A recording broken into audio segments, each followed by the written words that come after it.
Dans un couple, il y a toujours une personne qui souffre le plus. Non pas que l'autre partenaire est une terreur, mais quoi qu'il en soit, il y a toujours une personne qui est le plus exposée à la peine. Il s'agit de qui? L'homme ou la femme? Nous allons le découvrir en 3 points. Bonjour, si vous cherchez comment aimer et vous laisser aimer, vous êtes au bon endroit et au bon moment. Il vous suffit simplement de vous abonner à cette chaîne qui se rejoint à votre situation, quelle qu'elle soit, pour vous donner de quoi vivre d'amour. Nous savons tous très bien que les problèmes, les incompréhensions, les malentendus ne manquent jamais dans un couple. C'est toujours au rendez-vous. Ça, c'est une chose qui est claire.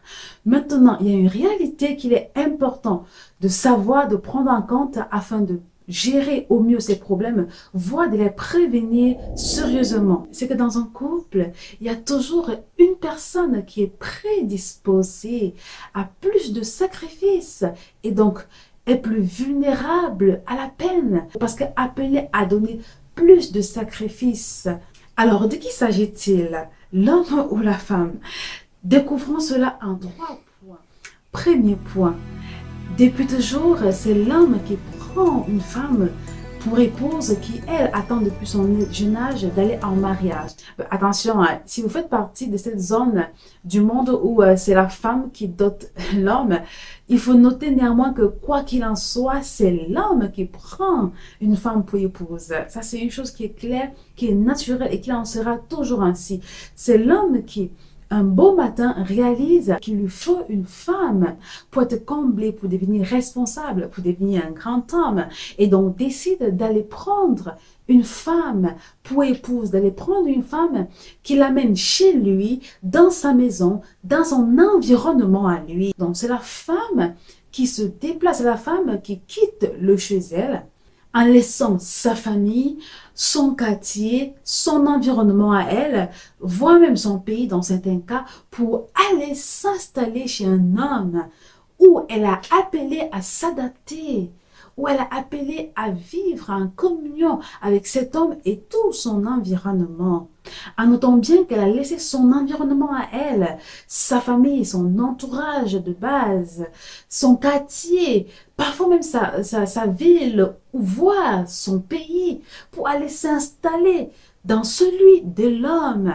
En fait, c'est l'homme qui réalise à un moment donné de sa vie qu'il lui faut une femme pour qu'il soit accompli. Il lui faut une femme pour donner plus de vie à son quotidien. D'ailleurs, de nos jours encore, il y a des postes de travail où un homme ne peut pas être promu ou embauché s'il est célibataire. Donc, naturellement, c'est l'homme qui trouve le besoin de prendre une femme pour que sa vie s'accomplisse. Et c'est une réalité qui ne changera jamais. Même si de nos jours, on a l'impression qu'il y a un réel désordre qui fait que certains hommes, heureusement pas tous, tiennent leur engin en main, prêts à tirer sur tout ce qui bouge. La réalité, c'est que tous ces hommes finissent toujours par atterrir, par trouver le besoin de se caser et de prendre une femme. En tout cas, à moins d'être pour une raison sacerdotale, l'homme ne supporte pas d'être seul. Et ça tombe bien parce que la femme non plus ne veut pas être seule. Tenez d'ailleurs, depuis toujours, l'éducation de la femme est centrée sur sa vocation première, être épouse et mère. Aller bâtir une nouvelle famille. Et donc, quelles que soient les tournures que cela prend aujourd'hui, le chemin reste le même. Aucune femme n'est vraiment heureuse d'être seule, sauf si c'est son choix, à moins que ce soit aussi un célibat consacré, encore que consacré à qui, à quoi. Donc tant que c'est pas bien déterminé, la femme ne trouve pas le plaisir, le bonheur d'être seule, parce que c'est pas sa vocation première. Donc dans ce premier point, il est clair que depuis toujours, l'homme et la femme ont un seul et même désir. La femme attend d'être prise par un homme qui décide de prendre une femme pour accomplir, pour parfaire, pour couronner sa vie. Alors, ceci nous conduit à observer le phénomène de partir, de quitter et donc de détachement. Donc, le deuxième point, la personne qui est appelée à partir, former un couple et donc une famille.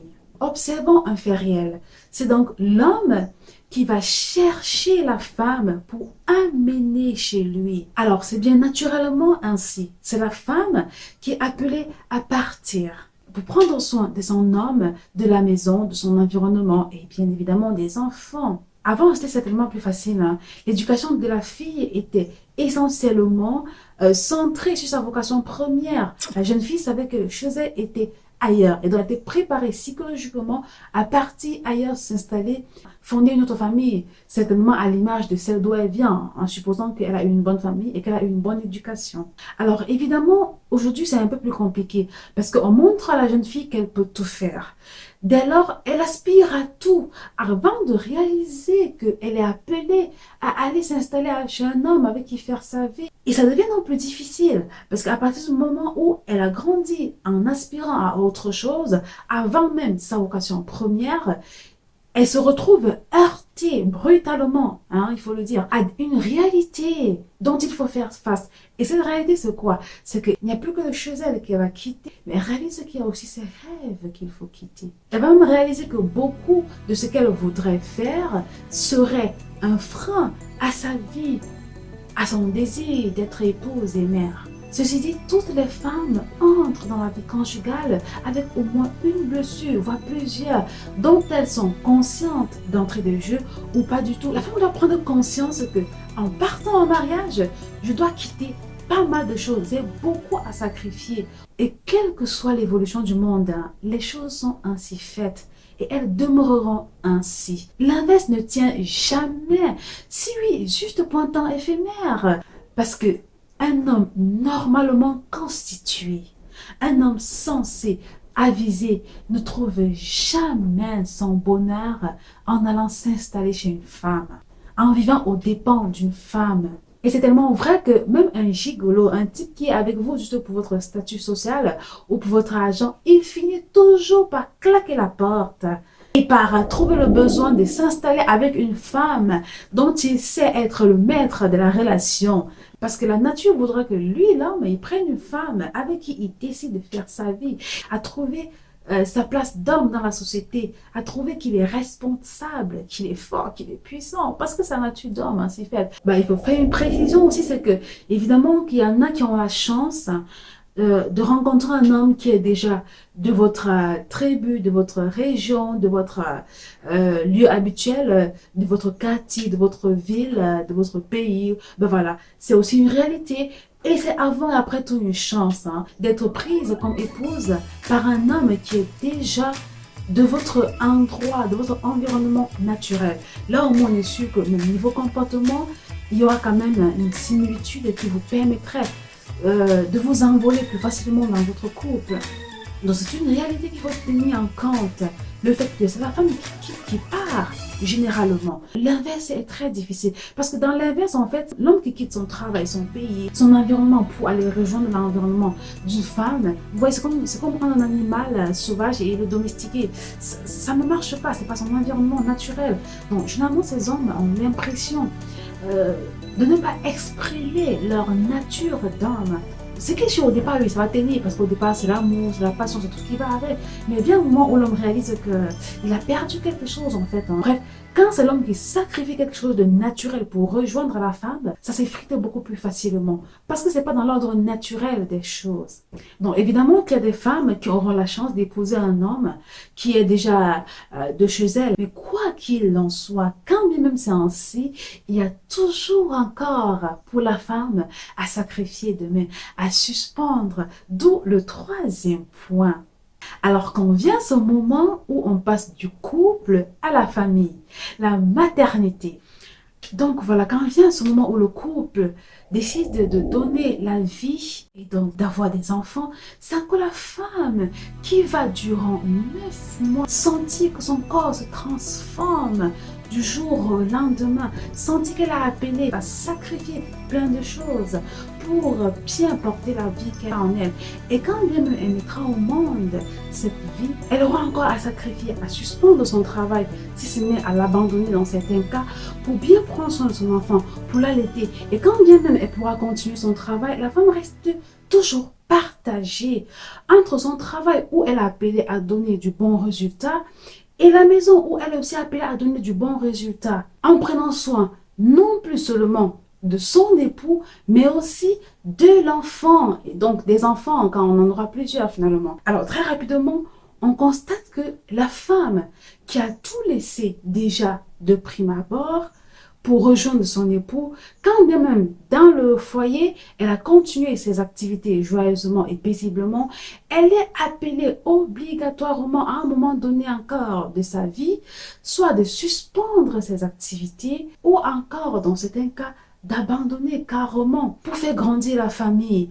Parce que, ayant donné la vie, elle est appelée une fois de plus à prendre soin de cet enfant. Il faut l'allaiter, ce qui est idéal pour l'enfant. Quels que soient les moyens qu'on trouve aujourd'hui pour aider la femme à quitter sa maison et donc à abandonner ses enfants, ça il faut le dire, à délaisser ses enfants, quels que soient ces moyens artificiels, il y a la conscience qui naturellement voudrait que la femme se sente toujours partagée. Dans ce sacrifice, il y a même son travail, il y a son rêve qui, si ce n'est brisé, est suspendu. Et généralement, quand on suspend ses rêves, on n'y revient pas forcément. Combien de femmes laissent leurs études, pour celles qui n'ont pas terminé leurs études, évidemment, mais quand elles suspendent pour entrer dans la vie conjugale et puis dans la maternité, généralement, elles n'y reviennent presque jamais ou très difficilement. Combien de femmes sont particulièrement heureuses de partager travail et famille, travail et enfants. Pendant ce temps, l'homme, il va à ses occupations, normalement et naturellement. Enfin, la vie continue, il est heureux il est heureux d'avoir une femme, il est heureux d'être papa, il est heureux d'avoir un bon travail. Pendant tous ces changements, la femme est appelée à faire avec. Elle fait grandir la famille. Et Dieu n'est pas le seul à savoir que sans famille, il n'y a pas de société, il n'y a même pas d'église, encore moins de religion. Donc ça, c'est clair.